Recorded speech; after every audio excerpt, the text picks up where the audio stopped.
বন্ধুরা নমস্কার। বিষয় গতি। বন্ধুরা, আমরা হামেশাই এই কথাটি শুনি না যে গতি শক্তি, অর্থাৎ কিনা গতি হল শক্তির উৎস। আমি বিষয়টির গভীরে আসার আগে একটা উদাহরণ দিই। আমি 1996 সালে আমার অন্ধ্রপ্রদেশে পোস্টিংয়ের সময় বাজাজ চেতক একটা স্কুটার কিনেছিলাম। তো ওই স্কুটারের যে স্পিডোমিটার আছে ওখানে দেখলাম যে কত দূর পর্যন্ত স্পিড লেখা আছে। দেখলাম লাস্টে রয়েছে 120 কিলোমিটার পার আওয়ার। হঠাৎ আমার মাথার মধ্যে খেলে গেল যে দেখি তো সত্যি 120 কিলোমিটার পর্যন্ত ওঠানো যায় কি না, এবং ওই সময়টা কি হয়। বাবার সঙ্গে সঙ্গে অ্যাকশান, এখন কোথায় চালানো যায়? 120 কিলোমিটার বেগে চালানো, তো ফাঁকা রাস্তা দরকার। সেও রাস্তা মিলে গেল। তো আমাদের ওই ইনফ্যান্ট্রি কমব্যাট ভেহিকল, যুদ্ধের যে ট্যাঙ্কগুলো, যে রাস্তায় ট্রায়াল হয়, ওই রাস্তা থাকে একদম শুনশান রাস্তা থাকে। দুপাশে ওই প্রায় দিগন্তের দিকে কিছু ঘরবাড়ি দেখা যায় আর চাষের জমি, ফাঁকা রাস্তা। সচরাচর ওই গ্রামের মানুষও ওই রাস্তা দিয়ে হাঁটাচলা করে না। তো ছুটির দিনে আমি ওইটি দেখবার জন্য যথারীতি একা আমি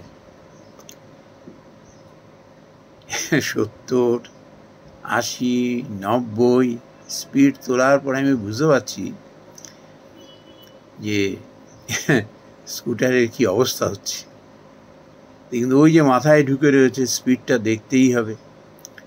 এই করে করে প্রায় যখন আমি 110 কিলোমিটার ছাড়িয়ে গেছি, হঠাৎ তখন আমার হুঁশটা এলো যে এই চাকার নিচে যদি একটা ছোট্ট একটা ঢিলও পড়ে, আমি আর সামলাতে পারবো না। নিজেকে পুরো শূন্য মনে হচ্ছে ওই স্পিডে। এর মধ্যে হঠাৎ করে দেখি একজন এইরকম রাস্তা পার হতে আসছে। আমি সেই হর্ন বাজাচ্ছি, মুখ দিয়ে চিৎকার করছি, কারণ আমি তো গাড়ি থামাতে পারবো না ওই স্পিডে। কে শোনে? যাই হোক, সেই সৌভাগ্যক্রমে রাস্তা তো পার হলো, অ্যাক্সিডেন্ট হলো না, কিন্তু আমি ওই ব্রেক কষাতে একেবারে শূন্যে উঠে গেলাম। পুরো শূন্যে আমি, আমার হুঁশ রয়েছে, আমি দেখতে পাচ্ছি। আমি দেখলাম যে আমার মৃত্যু অবধারিত। কিন্তু নিমেষের মধ্যে কি হলো, আমার ওই স্কুটার আবার ধীরে ধীরে ধীরে ধীরে মাটি স্পর্শ করলো। স্পিড থামিয়ে এসে সেই মানুষটিকে ধরলাম যে আমি দূর থেকে এত চেঁচাচ্ছি, হর্ন দিচ্ছি, সেদিকে তাকালো না, সে কী করে পার হলো? বিরাট তো একটা অ্যাক্সিডেন্ট ঘটে যেতে পারত। পরে আমি হতাশ হয়ে ফিরলাম যে মহিলাটি এরম পার হয়েছে, প্রায় মধ্যবয়স্কা, মাথা খারাপের মানুষ, তাকে বলা না বলা একই ব্যাপার। এটি থেকে কিন্তু আমি জীবনে একটা মস্ত বড় শিক্ষা পেয়েছিলাম যে অপ্রয়োজনে কখনো শক্তি প্রদর্শন করতে নেই, তাতে কিন্তু নিজেরই বিপদ হবে।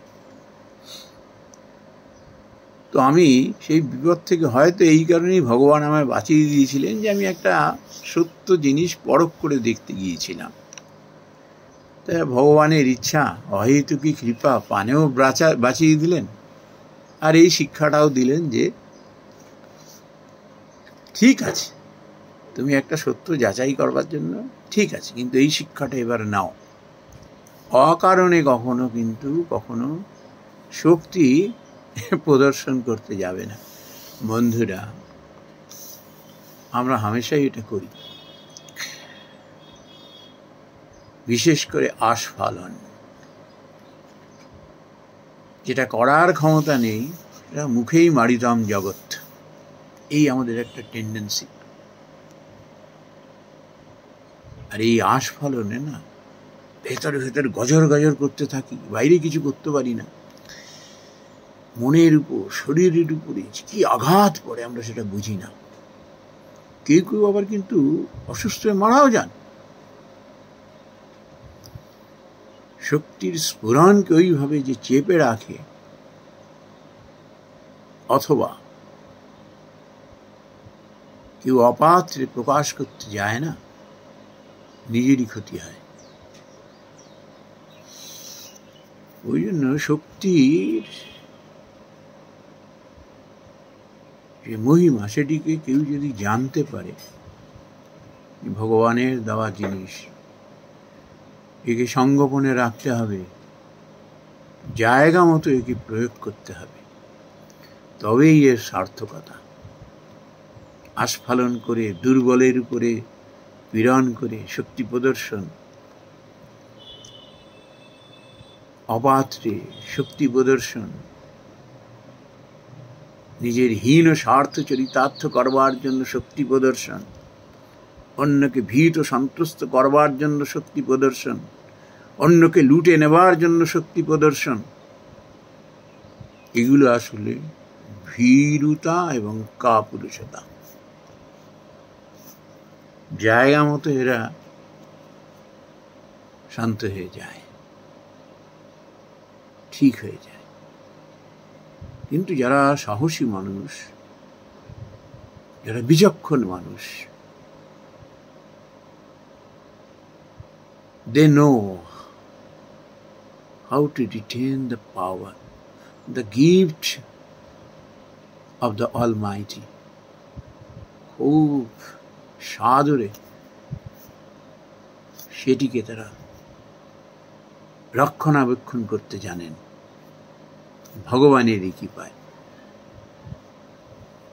এবং জায়গা মতো এটি প্রয়োগ করে তার সুফল পান। এই জন্য শক্তি কেবল অর্জন করলেই হয় না, সেটাকে পুষ্ট এবং পরিপালন করবার আর্টটিও জানতে হয়। যারা এটি জানেন তারা সর্বজয়ী, তারা জীবনে পরাজিত হন না। নমস্কার বন্ধুরা।